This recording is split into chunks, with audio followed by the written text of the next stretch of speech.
Hey guys, welcome back to another video. इस video में हम बात करेंगे आरपीएससी एई का जो 2025 का प्री का पेपर हुआ है उसके बारे में बात करेंगे। कितनी एक्सपेक्टेड कट ऑफ जा सकती है।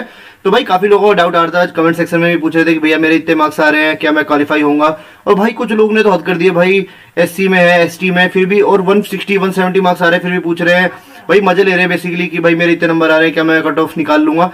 तो गाइस भाई मजे मत लो, भाई तैयारी पे ध्यान दो। और आरपीएससी एई का जो वो है मेंस का पेपर है उसका आपको पता ही कि भाई 15 मार्च को पेपर है।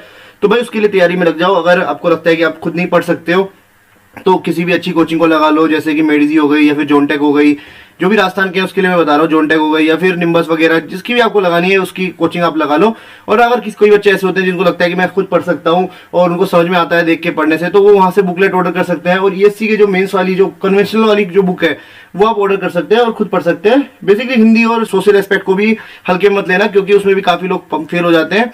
जैसे मेरे सीनियर से 2018 वाले जो, उनमें से कई लोग सेलेक्टेड भी हैं, एई वगैरह भी हैं, तो उनसे बात हुई थी मेरी, तो वो बता रहे थे कि भाई प्री हो जाए तो उसके बाद आप है ना अच्छे से कोचिंग लगा लेना, अगर आपको लगता है कि आपको समझ में नहीं आता है तो। और अगर आपको लगता है कि अगर आप कर सकते हो तो आप खुद भी कर लेना, लेकिन हिंदी और सोशल एस्पेक्ट पे अच्छे से ध्यान देना, ठीक है। अब बात कर लेते हैं प्री के लिए, क्योंकि प्री का पेपर अभी हाल ही में हुआ है। तो देखो ये पूरा कंपाइलेशन है एज पर ऑफिशियल डाटा है ये। तो हम एक बार एक एक करके सबको देख लेते हैं, ठीक है। सबसे पहले हम बात कर लेते हैं यूआर की, ठीक है। तो यूआर में जो मेल कैंडिडेट है, ठीक है, यूआर के जो मेल कैंडिडेट है उसकी वैकेंसी थी 217, ठीक है, जिसमें पीएचईडी में 87 थी, पीडब्ल्यू में 29 थी, डब्ल्यूआरडी में 40 थी और पीआरडी में 61 थी, ठीक है। सेम टू सेम अगर बात कर लेते हैं फीमेल कैटेगरी की, तो 93 टोटल वैकेंसी थी, 37 उसमें पीएचईडी की थी, पीडब्ल्यूडी की 13 थी, डब्ल्यूआरडी की 17 थी और 26 पीआरडी में थी। सेम अगर आप एसटी में हो तो मेल कैंडिडेट और फीमेल कैंडिडेट जो भी आप हो, आप एक बार वीडियो को पॉज करके आप देख लेना। Same for SC, same for OBC and EWS and MBC, ठीक है। तो आप देखें तो टोटल जो वैकेंसी सिविल इंजीनियरिंग में देखने को मिल रही थी वो 886 थी, ठीक है, जिसमें पीएचईडी में 365 वैकेंसी थी, पीडब्ल्यूडी में 125, डब्ल्यूआरडी में 156 और पीआरडी में 240, जो कि एक अच्छा अमाउंट है, ठीक है। ये वैकेंसी से आपको ये पता चल जाएगा कि आपकी एक्सपेक्टेड को कितनी जा सकती है कट ऑफ, ठीक है। तो और आपको एक चीज और पता होगा कि इस बार जो लोग ने पेपर दिया है वो काफी कम लोगों ने पेपर दिया है, इसके कारण आपकी कट ऑफ कम भी जा सकती है। और भाई जैसे आपने काफी कोचिंगों की एक्सपेक्टेड कट ऑफ, तो उसमें काफी टीचर बोल रहे थे कि सब पास हो जाएंगे। तो मैं इस वीडियो में आपको बताऊंगा कि क्यों बोल रहे हैं वो कि सभी बच्चे पास हो जाएंगे। तो चलते हैं अगली स्लाइड पे, ठीक है। तो ये डाटा है जो कि इस बार जो अपना पेपर हुआ है उसके हिसाब से है, ठीक है। तो मेल कैंडिडेट ने टोटल फॉर्म भरा था 14,416, सेम फॉर फीमेल 1761 लोगों ने, मतलब फीमेल ने यूआर में फॉर्म डाला था। सेम फॉर एसटी देख लो, एक बार आप एससी में भी देख लो, ओबीसी में देख लो, ईडब्ल्यूएस में देख लो, एमबीसी में देख लो, ठीक है। जो टोटल फॉर्म फिल हुआ थे वो 36,388 फॉर्म फिलअप हुए थे अपने पास, ठीक है। और अगर आप ऐसे देख लेते हैं टोटल यूआर में कितना था, टोटल एसटी में कितना था, टोटल एससी में कितना था, टोटल ओबीसी में कितना था, टोटल ईडब्ल्यूएस में कितना था और एमबीसी में कितना था, ठीक है। तो और यहाँ पे मैंने सारी वैकेंसी लिख दी है कि कितनी वैकेंसी, जो कि मैंने आपको पहली स्लाइड में भी दिखा दिया था कि 886 वैकेंसी टोटल सिविल में देखने को मिली थी, ठीक है।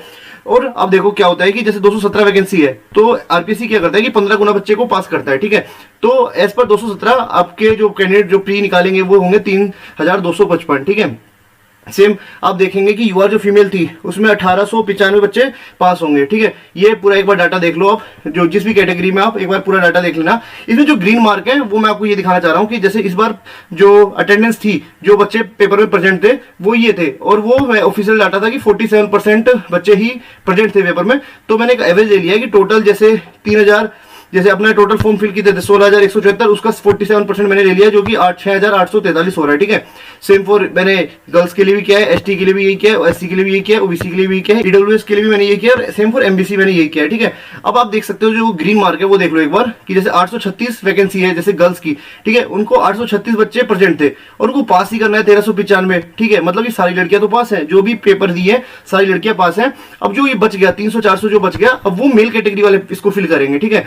तो ये मतलब कि ठीक है। अब बात कर लेते हैं एसटी फीमेल की। सेम एसटी फीमेल भी सारी पास है, क्योंकि 308 लोगों ने ही फॉर्म पेपर दिया है और 540 जिसमें से पास होंगे, ठीक है। ओके, अब बात कर लेते हैं सेम एससी फीमेल भी भाई सारी पास होंगी, ठीक है। सेम ओबीसी गर्ल्स भी, मतलब जितनी भी लड़कियां हैं वो तो सारी पास है ही। और ईडब्ल्यूएस में तो मेल कैंडिडेट भी सारे पास हैं, क्योंकि 729 लोगों ने ही पेपर दिया है एज पर 47% जो मैंने बता रहा हूं उसके हिसाब से, ठीक है। और 945 बच्चे जो कि सेलेक्ट होने वाले हैं एज पर 15%, मतलब 15 टाइम्स, ठीक है।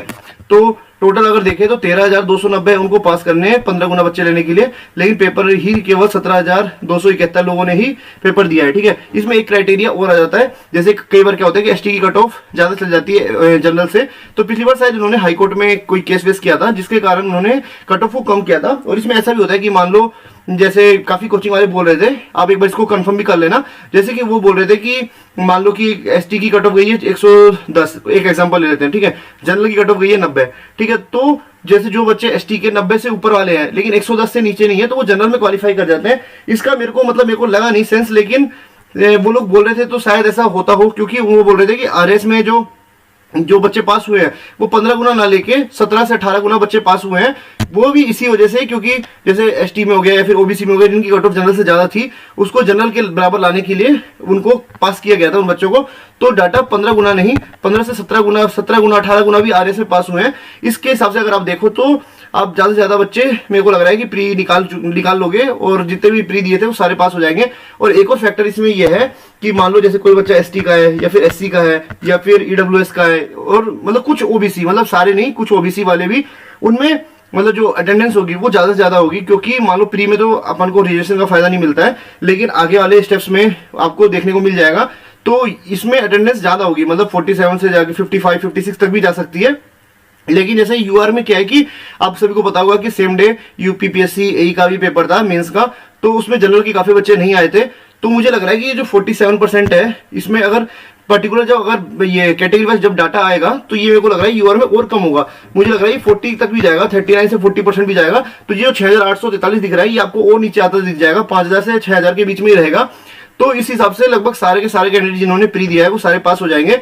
फिर भी एक सेफ फैक्टर मानते हैं कि भाई कितने मार्क्स आ रहे हैं, क्योंकि अपने पे डाउट रहता है कि भाई मेरे इतने नंबर आ रहे हैं, क्या मैं पास होऊंगा कि नहीं होऊंगा। तो एक मिनिमम स्कोर मान लो कि भाई 80 से 90, या फिर आप मान लो कि भाई 90 से 100 के बीच में है ना, वो तो सारे पास है ही है, मतलब कि नो डाउट कि आप क्या कैटेगरी आपकी क्या नहीं है। अगर आप 90 से 100 के बीच में हो तो भाई आप पास हो ही हो। लेकिन एज पर जैसे डाटा अपन देख रहे हैं कि भाई लगभग सारे ही बच्चे पास हो जाएंगे, तो भाई पढ़ते रहो और कुछ भी हो सकता है ये। लेकिन ये जो पूछ रहे हैं भाई कि बताओ बताओ बताओ, उसके हिसाब से कि 80 से 2 के वाले तो पास होंगे ही, लेकिन मेरे को लग रहा है कि 80 से 90 के बीच में तब भी आप पास हो सकते हो। ठीक है, सेम एससी की अगर बात करें तो 70+ वाले पास हो जाओगे सारे, और ओबीसी वाले और जनरल वाले और एसटी वाले वो मान के चलो कि 90 से 100 तक आपकी कट ऑफ रह सकती है। जैसा कि आप सभी ने देखा कि भाई इस डाटा के हिसाब से जितनी भी लड़कियां हैं, सारी कैंडिडेट जो भी लड़कियां वाली हैं वो सब पास हो जाएंगी। तो लड़कियां तो टेंशन लो ही मत, और अपने मेंस की तैयारी करो, किसी अच्छी कोचिंग को लगा लो और आप तैयारी चालू कर दो, क्योंकि भाई गोल्डन अपॉर्चुनिटी है। और इस वीडियो के लिए इतना ही। अगर आप इस वीडियो में नए हैं तो चैनल को सब्सक्राइब और वीडियो को लाइक जरूर करना।